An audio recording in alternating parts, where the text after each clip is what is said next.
हम आए हुए हैं जंगली घाट फिशिंग मार्केट में, जहाँ पे आप देख सकते हैं भारी संख्या में फिशरमैन और फिशर वुमेन यहाँ पे अपने मछलियों की बिक्री के लिए यहाँ पे मौजूद है।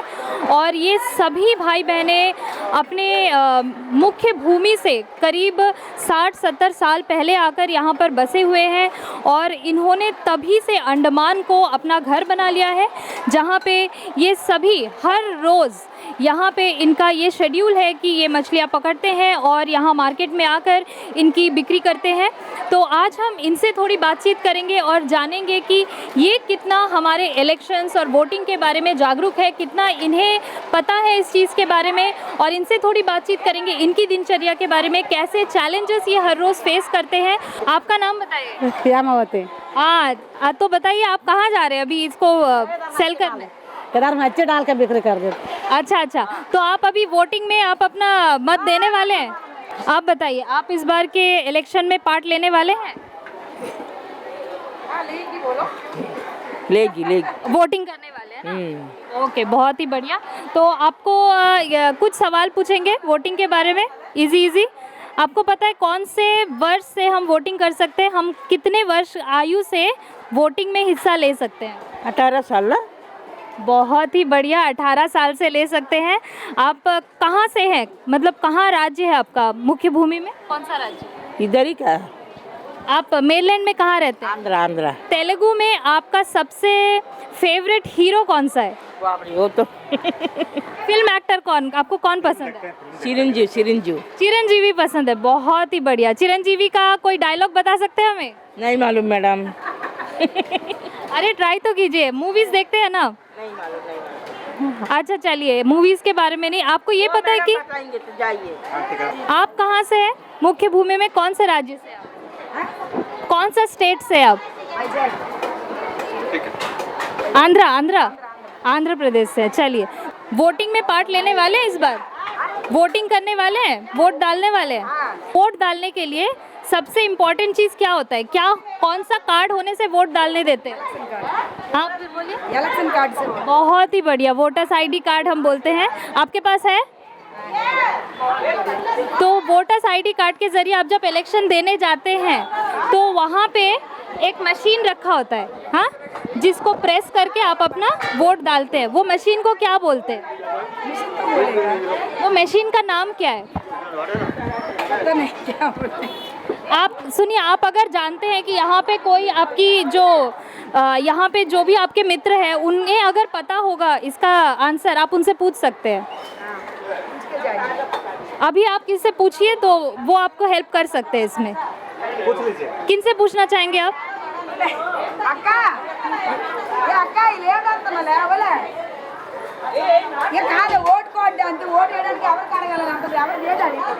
तो सामने एक मशीन होता है, इलेक्ट्रॉनिक मशीन, उसका नाम क्या है?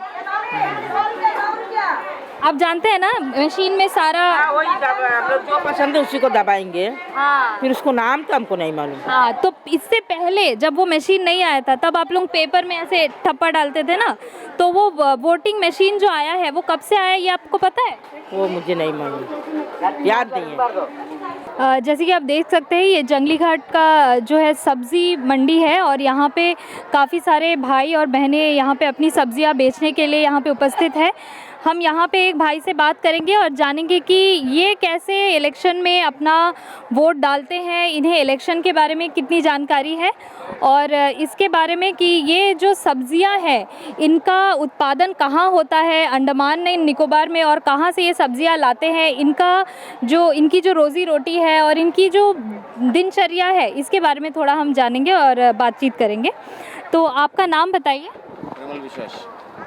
परिमल विश्वास जी। तो परिमल विश्वास जी, ये सारी सब्जियां जो आप आज बेचने के लिए लाए हैं ये कहाँ से आपने खरीदा है? ये डिगलीपुर से। डिगलीपुर। तो सारी सब्जी जो है डिगलीपुर में उगाई जाती है? डिगलीपुर से। ओके, तो वहाँ से आप यहाँ तक जो सब्जियां लाते हैं उसमें क्या क्या प्रॉब्लम्स आपको फेस करना होता है, कैसे इतना मैनेज करते हैं? रोड का तो प्रॉब्लम है, गाड़ी में पूरा दिक्कत होता है। शिप में तो चलाता नहीं, बोट में गाड़ी में लेके आता, 2 दिन रुक के आता था हम लोग। तो यहाँ के जो विक्रेता भाई हैं, आपको क्या लगता है उनकी स्थिति में क्या चेंजेस आनी चाहिए, क्या सुधार आना चाहिए ताकि उनकी जो ये रोज़मर्रा की जो लाइफ है वो उसमें थोड़ा सा आसानी आ जाए? दरअसल तब तो रोड जब तक नहीं बनेगा तब तक सुधार होएगा नहीं। मैंने डिगलीपुर का रोड अगर क्लियर होगा तो अभी सुधार होगा। आने जाने के लिए हमको पूरा दिक्कत है, अभी खर्चा भी ज़्यादा होता है अभी गाड़ी का। जैसे कि आपने कहा रोड और कनेक्टिविटी में थोड़ी सुधार आनी चाहिए, तो अभी आप जिनको वोट देंगे क्या उनके अंदर आप कौन सी ऐसी क्वालिटीज़ देखेंगे जिनके चलते आप उनको वोट देंगे? तो आप क्या चाहते हैं जो भी नई पार्टी आए या फिर जो भी आगे हमारे एमपी बने वो हमारे आइलैंड्स के किन मुद्दों पर वहाँ जाकर बातचीत करें ताकि यहाँ में लोगों की ज़िंदगी में सुधार आए? उतना हमको तो मालूम नहीं, उतना हमको अपना टाइम भी देने से चलिए कोई बात नहीं, हम आपसे कुछ सवाल करेंगे वोटिंग और इलेक्शन से रिलेटेड। आप हमें बताइए कि आप उनमें से किन चीज़ों के प्रति आप मतलब जानते हैं, जानकार हैं, ये हमें बताइए। वोटिंग करने के लिए जो सबसे मिनिमम एज होती है, एक इंसान को कितने एज का होना पड़ता है ताकि वो अपना वोट दे सके? 18 पार होने से 19 से स्टार्ट हो जाता है। जी बिल्कुल सही। 51 हो गया, हम तो उसमें डाला है, 5 बार डाल दी मेरे। आपने 5 बार डाला है? 5 बार डाले भी छोटा बार आता है अभी। तो आपका जो नाम है वो पोर्ट ब्लेयर के इलेक्टोरल रोल में कालीपुर एड्रेस। अच्छा, आप डिगलीपुर के तरफ से वोट देते हैं। ओके, बहुत ही बढ़िया। तो आपको पता है यहाँ पे इलेक्शन कौन सी तारीख में होने वाले हैं? नहीं, उतना तो मालूम नहीं हुआ अभी तक। फिलहाल हम जाता है 7 तारीख को, तब मालूम हो जाएगा। तो जैसे कि हमें लोकसभा इलेक्शंस यहाँ पे डेट पता होना चाहिए सबसे पहले, ताकि हम अपने सारे चीज़ों को उस तरह से बैलेंस करके फिर वहाँ पे अपना टाइम निकाल सके, क्योंकि वोट देना बहुत ही ज़रूरी है। तो मैं बता दूं कि इलेक्शंस यहाँ पे होने वाले हैं 19 अप्रैल को, और आप सभी खास करके युवाएं जो अभी अभी 18 साल के हुए, जिनका पहला वोटिंग है, वो खास करके, और सभी ऐसे भाई बहन जो वोटिंग के एज के हैं, आप सभी मतदान करें। यहाँ हमारे साथ हम देख सकते हैं कुछ बहनें हैं। ये अभी हम आपसे वोटिंग और इलेक्शन से रिलेटेड इनसे कुछ सवाल पूछेंगे। आप सब 18 प्लस के हो गए हैं? जी नहीं। Okay, what's your age then? 17। यानी कि ये अगले वोटिंग में अपना वोट दे सकते हैं। So they must be aware of few things जो वोटिंग से रिलेटेड हो। हम आपसे बहुत ही सिंपल कुछ चीज़ें इनसे पूछेंगे और देखेंगे इन्हें कितना ये चीज़ों के बारे में जानकारी है।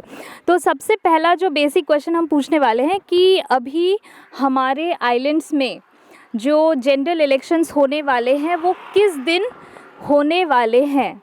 एनीवन, किस दिन होने वाले? अप्रैल 19। आपका नाम? दक्षिया ने बिल्कुल सही जवाब दिया है, अप्रैल 19। और दक्षिया, क्योंकि ये गेम है और हम लोग यहाँ पे 3 सवाल करेंगे हर एक कैंडिडेट से, तो अगर उन्होंने सही जवाब दिया और उस सवाल के बाद हम उनसे दूसरा सवाल करेंगे, फिर तीसरा सवाल करेंगे। क्योंकि आपने सही जवाब दिया है पहले सवाल का, तो हम आपसे दूसरा सवाल भी करेंगे, और उस पे भी अगर आपने सही जवाब दिया तो तीसरा सवाल भी आप ही से करेंगे। ओके, तो नेक्स्ट क्वेश्चन जो आपसे मेरा है वो ये है कि अंडमान निकोबार आइलैंड से मेंबर ऑफ पार्लियामेंट कितने लोगों को चुना जाता है? एक ही लोग को, 1। बिल्कुल करेक्ट, बिल्कुल सही कहा दक्षिया ने। एक मेंबर ऑफ पार्लियामेंट हमारे आइलैंड से चुना जाता है। अब जो तीसरा सवाल मैं आपसे करने वाली हूँ ये हमारे मतलब इंडिया में कितने कॉन्स्टिट्यूएंसीज है उससे रिलेटेड है। आपको आइडिया है? 543 आई गेस। एक्सेलेंट, 543 कॉन्स्टिट्यूएंसीज हैं इंडिया में, यानी कि 543 एमपीज़ इलेक्शन में जो है इलेक्ट होंगे। तो दक्षिया ने तीनों के तीनों सवालों के बिल्कुल सही जवाब दिए हैं, इसलिए उन्हें मिलता है ये छोटा सा गिफ्ट।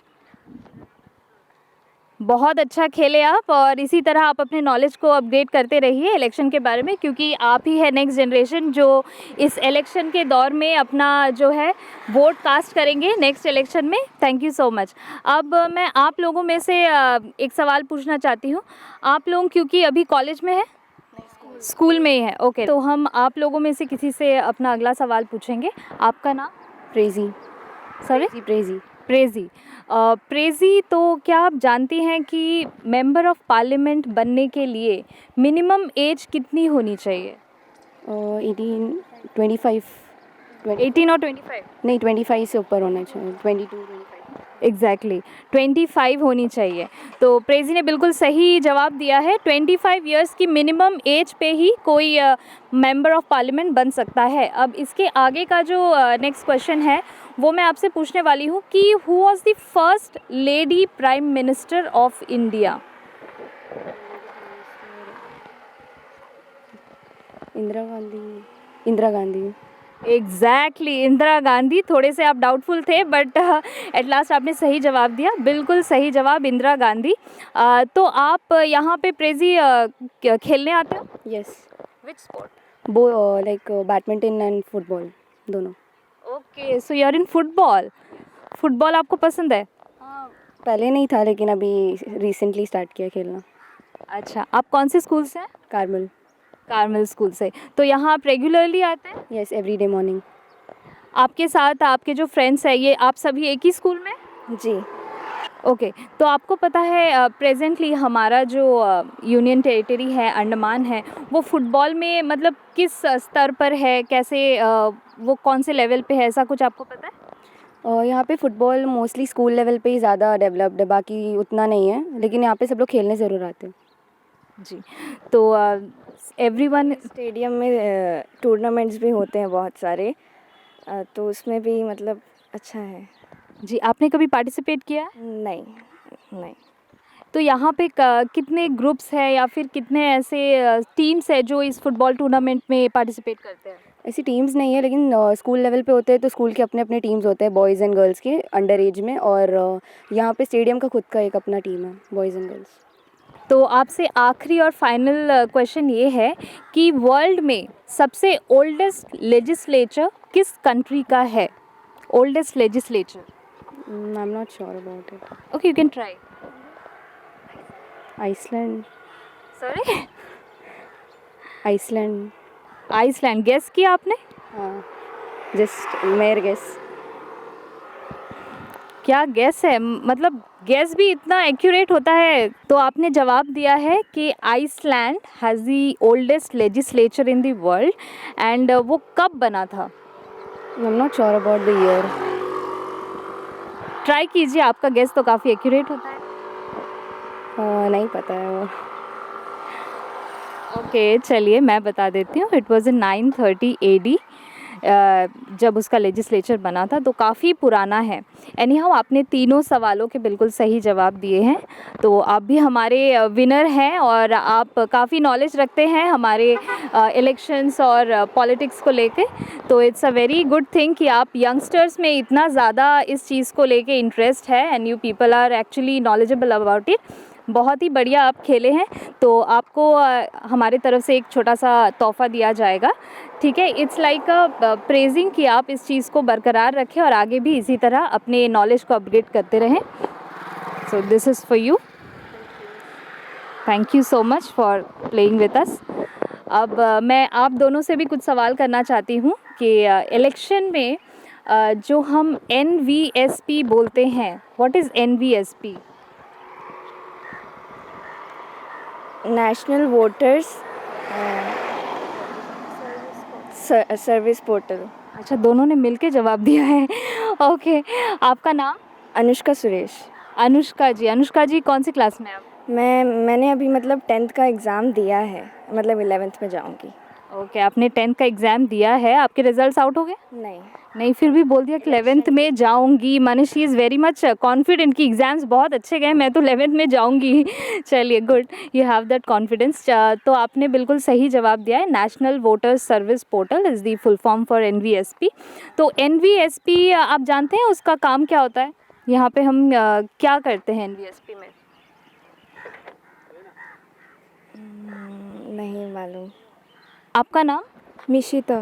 मिशिता, आपको पता है NVSP पोर्टल पे क्या किया जाता है? नहीं। नहीं पता है। कोई बात नहीं। एनवीएसपी पोर्टल एक ऐसा पोर्टल है जहाँ पे वोटिंग और इलेक्शन से रिलेटेड कोई भी क्वेरी हो आपकी, तो आप उसमें जाके उसका समाधान ढूंढ सकते हैं। ओके, तो that is the major role of NVSP, और ये कुछ ही सालों पहले इंट्रोड्यूस किया गया है, और इसका बहुत बड़ा रोल रहा है जो न्यू वोटर्स है या फिर जिन्हें कुछ भी प्रॉब्लम्स है या फिर कुछ डाउट्स है वोटिंग को लेके, कैसे कैसे इलेक्शंस होते हैं, इन सभी चीज़ों को लेके, तो वो वहाँ जाके रेफ़र कर सकते हैं। तो यहाँ हमारे साथ अभी 4 लोग जुड़े थे और इन्होंने काफ़ी अच्छा रिस्पॉन्स दिया कि इन्हें भी कितना नॉलेज है हमारे देश के वोटिंग और इलेक्शंस के विषय में। तो बहुत अच्छा लगा आप लोग हमारे साथ जुड़े, थैंक यू सो मच। और इसी तरह अपने नॉलेज को अपग्रेड करते जाइए और अपने लाइफ में बहुत अच्छा कीजिए। All the best.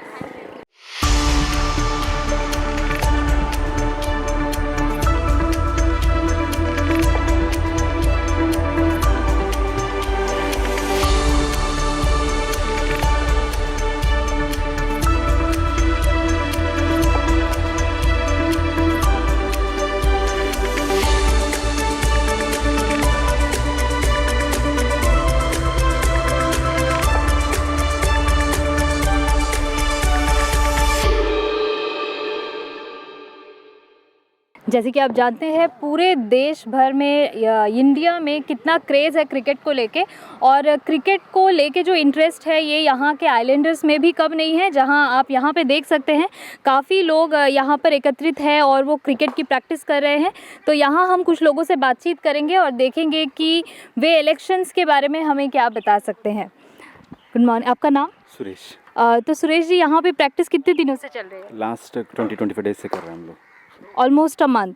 तो ये किस चीज़ की प्रैक्टिस कर रहे हैं आप यहाँ पे? Andaman Nicobar for police team जो डीजीपी का हर साल करवाया जाता है, उसमें ही है, पार्ट ऑफ प्रैक्टिस चल रहा है जी। ओके, बहुत ही बढ़िया। हाँ, यहाँ पे सब जी जान लगाकर पूरा प्रैक्टिस कर रहे हैं। जो भी प्रैक्टिस कर रहे हैं फॉरेस्ट डिपार्टमेंट की ही है, सभी गवर्नमेंट एम्प्लॉयज़ ही है।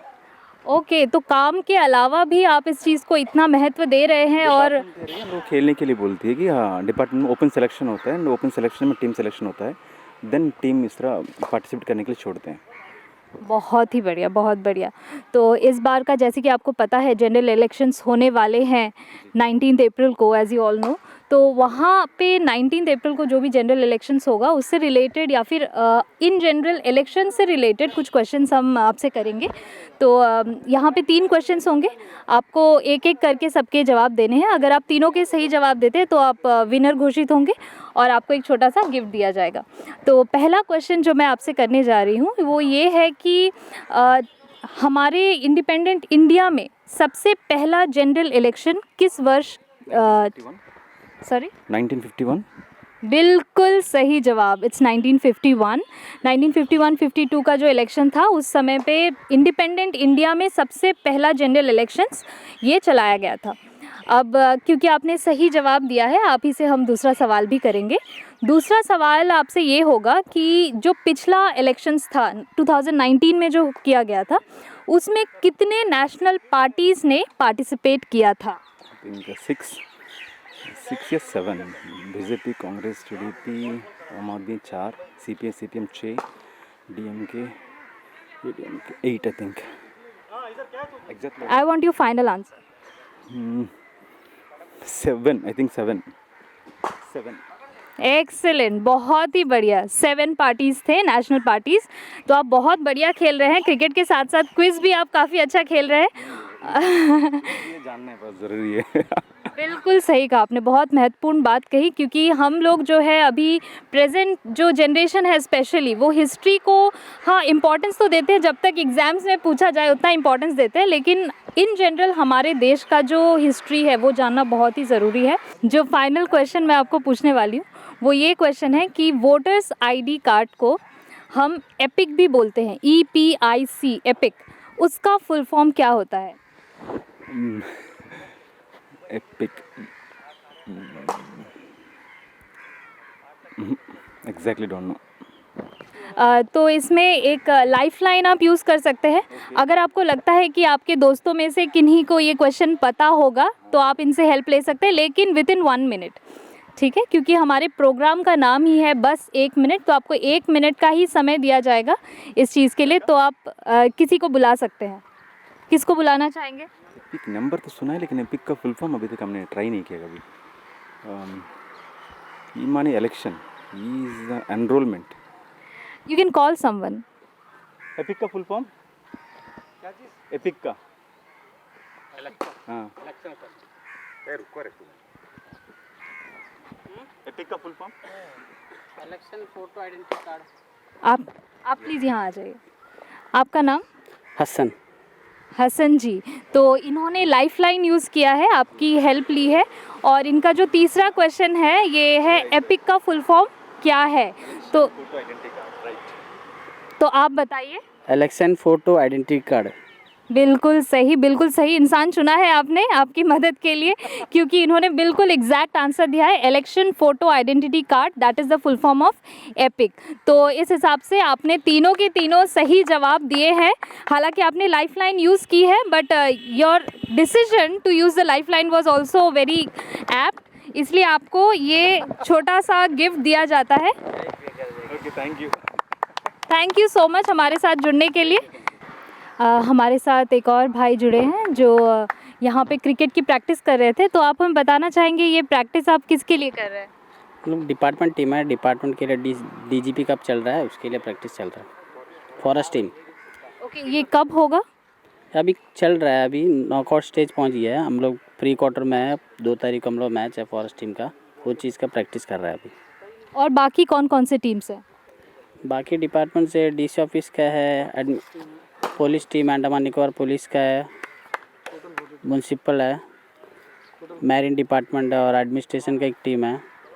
और बाकी टोटल 46 टीम है। काफ़ी ज़्यादा टीम्स हैं। देख रहे हैं कि आइलैंड्स में क्रिकेट को लेके कितना ज़्यादा इंटरेस्ट है। सभी एज ग्रुप के लोग जो है इस खेल से जुड़ते हैं और इसमें काफ़ी अच्छा इनका आउटपुट देखने को मिलता है हर साल। तो मैं आपसे इलेक्शन से रिलेटेड, जो अभी जनरल इलेक्शंस होने वाले हैं उससे रिलेटेड और हमारे हिस्ट्री अबाउट द इलेक्शंस, इसको लेकर कुछ सवाल पूछूंगी जिसके जवाब आपको देने होंगे। और अगर आपने तीनों के सही जवाब दे दिए तो आप हमारे विनर हो जाएंगे। तो पहला जो सवाल मैं आपसे करने जा रही हूँ वो ये है कि 2019 के इलेक्शंस में टोटल कितने पॉलिटिकल पार्टीज़ ने पार्टिसिपेट किया था? नेशनल नहीं, टोटल पॉलिटिकल पार्टीज़ कितने थे? 11 पार्टी से शायद।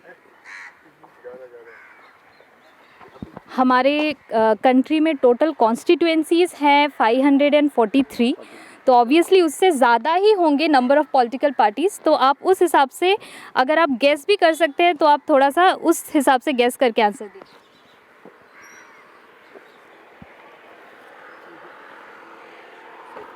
आप में से कोई और? 713, 713 713, ये गेस था? गेस था।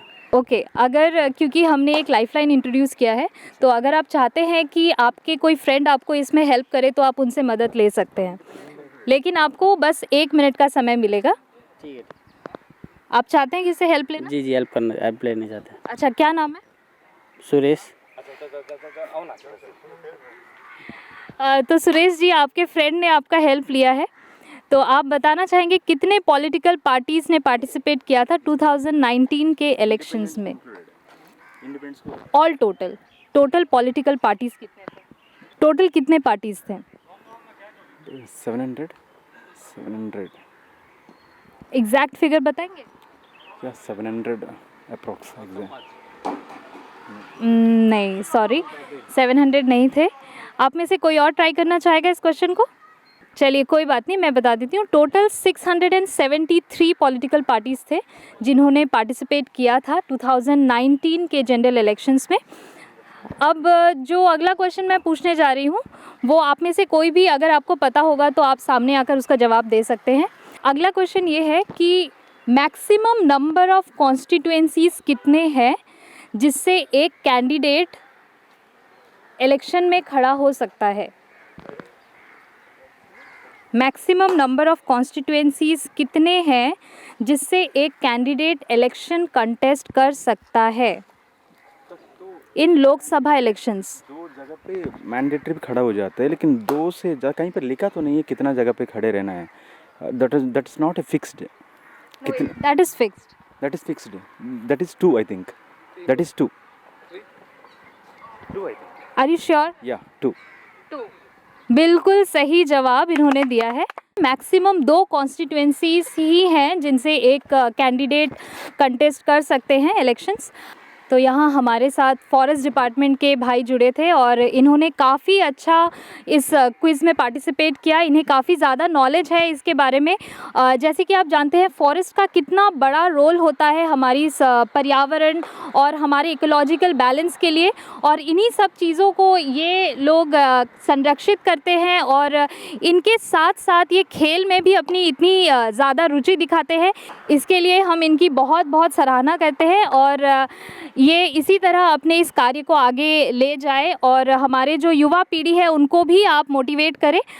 तो आप सभी इनके साथ साथ हमारे पर्यावरण की रक्षा में अपना योगदान दें और इस बार के जनरल इलेक्शंस में अपना मतदान ज़रूर करें। धन्यवाद।